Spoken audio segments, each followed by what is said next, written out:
nasal que se establece con otra metodología más elevado, es un marcador de inflamación, pero miren qué interesante, los pacientes que tienen rinitis alérgica también tienen un aumento del óxido nítrico exhalado de forma significativa. Por otro lado, el óxido nítrico puede predecir una hiperreactividad bronquial en los pacientes con rinitis alérgica. Entonces, si yo tengo un óxido nítrico exhalado elevado, puedo predecir con una sensibilidad y especificidad relativamente buenas que ese individuo va a tener hiperreactividad bronquial. Y acá vemos también cómo existe una correlación entre la eosinofilia nasal y la eosinofilia bronquial. Este me pareció muy interesante porque, como les decía ahorita, la determinación de eosinófilos en esputo inducido puede ser un poco dispendiosa y miren, con muy buena sensibilidad y especificidad que nos lo determina este punto, uno puede determinar la eosinofilia nasal como una representación indirecta, eso sí, de la eosinofilia bronquial.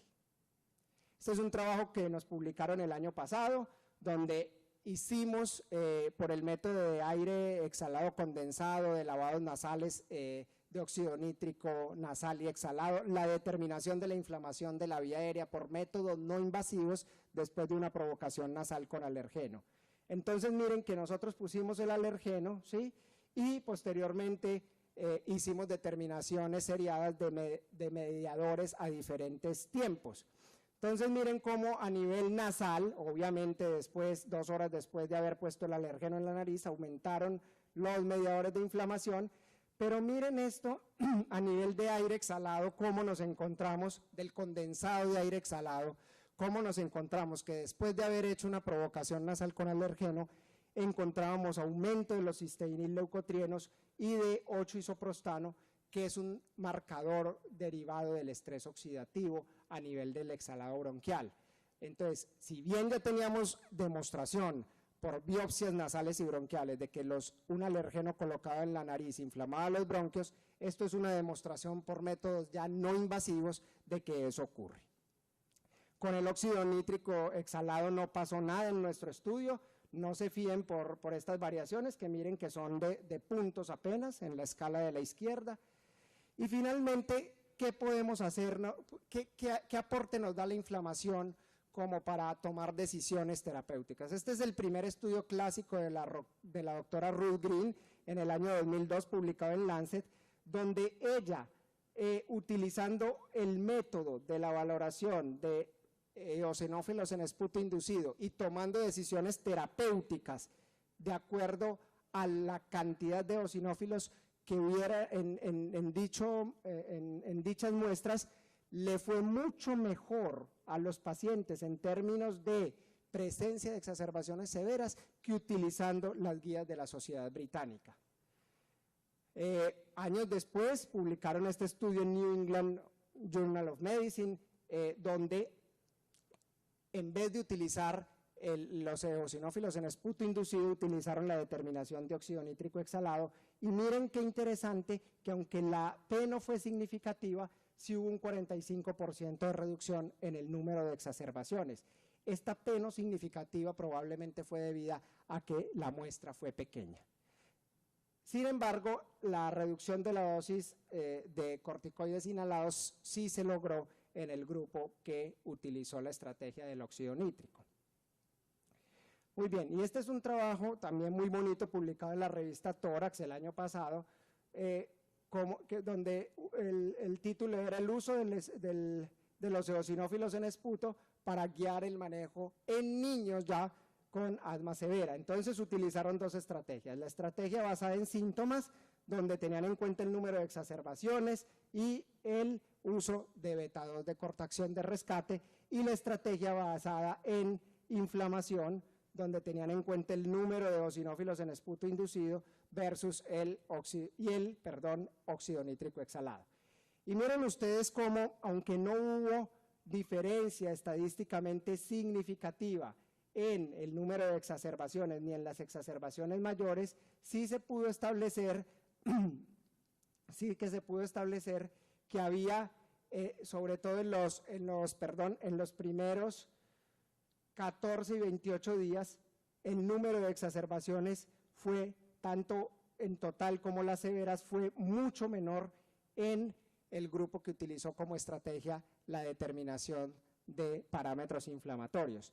Ellos dicen en la discusión que la diferencia no se logró, la diferencia significativa no se logró a los 90 días, posiblemente porque se requerían más determinaciones seriadas para ir haciendo los ajustes necesarios. Miren que entre 1 mes y 3 meses, pues que se dejaron los pacientes sin ningún tipo de valoración, pues ahí pudo haber estado la falla.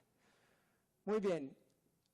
Se ha demostrado también, por ejemplo, que en el asma neutrofílica es mucho más efectivo el formoterol para disminuir los neutrófilos que los corticoides inhalados. Miren acá, por ejemplo, en comparación con budesonida, la P no es significativa, mientras que con el formoterol sí lo es. Por otro lado, siempre hemos dicho que el asma, ¿sí?, que la valoración de la inflamación en el asma, la clínica y la función pulmonar no van de la mano. Y eso es cierto, pero miren este estudio qué interesante, donde demostraron que el control clínico del asma se relacionaba con medidas de inflamación. Estos son eosinófilos en sangre que fueron mucho más elevados en el asma no controlada. Aquí utilizaron la escala del GOAL, y los eosinófilos en esputo también fueron más elevados, aunque no significativamente, en el asma no controlada. Por otro lado, el óxido nítrico exhalado sucedió exactamente lo mismo. Esta vez sí hubo diferencia estadísticamente significativa, y en medidas ya hechas a nivel de la inflamación y a nivel del remodelado, pudieron ver cómo la peroxidasa de los eosinófilos estuvo mucho más alta de forma significativa en el asma no controlada, y la denudación del epitelio se dio mejor dicho, la permanencia del epitelio intacto fue mucho mejor en los pacientes que tenían asma totalmente controlada o parcialmente controlada con respecto a los no controlados. Finalmente, los leucotrienos, ¿sí?, que hablamos de que podría considerarse como un fenotipo específico porque tiene indicaciones, digamos, muy claras para utilizar los antagonistas de los receptores de leucotrienos. Podemos ver cómo en asma severa, en este estudio, había un marcado aumento de los leucotrienos de forma estadísticamente significativa con respecto al asma leve, y que posiblemente la determinación de este marcador del leucotrieno E4 urinario puede ser de mucha ayuda. De hecho, en este último trabajo que les quiero mostrar, el doctor Rabinovich nos muestra en una revisión de las clínicas médicas de Norteamérica cómo el asma, digamos, atópica y el asma no atópica, inflamación, aquí podemos ver inflamación alérgica e inflamación no alérgica. Sabemos que la respuesta a los esteroides es predecible por un valor de óxido nítrico elevado, y sabemos que de pronto una inflamación mixta del tipo atópico y no atópico puede ser susceptible de responder tanto a esteroides como antileucotrienos de acuerdo al valor del leucotrieno E4 urinario. Si aquí está elevado, posiblemente este individuo que tiene una inflamación mixta nos puede responder, porque recordemos que los leucotrienos no son específicos de ninguno de los dos tipos inflamatorios, se pueden producir en los dos. Pero por otro lado, ese pequeño grupo que no es atópico, ¿sí?, posiblemente tiene mucha mejor respuesta a los antagonistas de los receptores de leucotrienos, y eso sí que se podría determinar esa respuesta con la relación entre leucotrieno E4 urinario y óxido nítrico exhalado. O sea, aquí podemos decir que definitivamente sería bien interesante medir marcadores de inflamación. Entonces, como conclusiones, existen varios fenotipos inflamatorios en el asma, existen métodos invasivos y no invasivos para medir la inflamación bronquial. Posiblemente el más accesible, el más rápido, el que nos va a desenredar la pita en determinado momento por su practicidad, es el óxido nítrico exhalado, sin ser la panacea, que la interrelación entre la vía aérea superior e inferior puede establecerse valorando la inflamación nasal y bronquial y que sin duda la valoración sistemática de la inflamación bronquial puede ayudar en la toma de decisiones y en los ajustes terapéuticos. Quiero darle las gracias a Bautista Hoyos, a Jaime, a mis queridos amigos José Miguel Escamilla e Isabel Gil, y aquí simplemente para que ustedes vean quién es la que trabaja, quién es la que vive alerta, quién es la que está siempre al pie del cañón. Cualquier duda me pueden escribir a este correo, yo con mucho gusto les responderé. Muchas gracias.